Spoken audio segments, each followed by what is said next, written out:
Shalom, shalom, Dieu vous bénisse au nom de Jésus-Christ. Que la paix de Dieu soit sur vous. La Bible déclare dans Luc 11, verset 26, et il répondit, heureux plutôt ceux qui écoutent la parole et qui la gardent. Donc on peut écouter la parole du Seigneur, mais Dieu nous demande de la garder. Donc heureux, la joie accompagne ceux qui écoutent la parole et qui la gardent.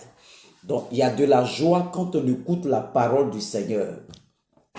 Il faut aimer les prédications, il faut aimer les révélations, tout ce qui concerne Dieu là. Il faut écouter et la garder. Il y a écouter et garder dans son cœur.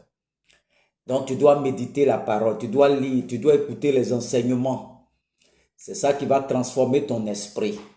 Donc, heureux plutôt ceux qui écoutent la parole et qui la gardent. Donc, pose-toi la question, est-ce que parole que j'écoute là, est-ce que je garde cette parole, ou bien est-ce que je marche en fonction de cette parole?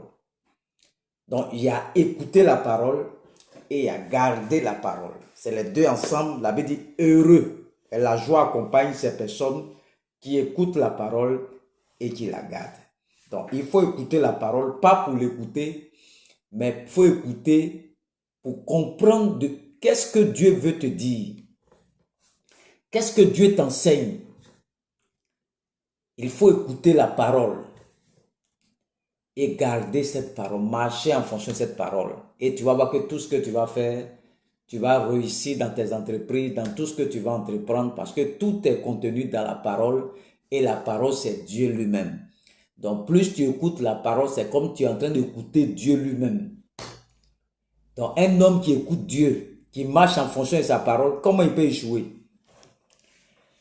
Donc, écouter la parole et garder la parole de Dieu, la joie va t'accompagner. Tu seras très heureux. Ceux qui écoutent la parole et qui la gardent sont très heureux lorsqu'il y a les tribulations, lorsqu'il y a les difficultés.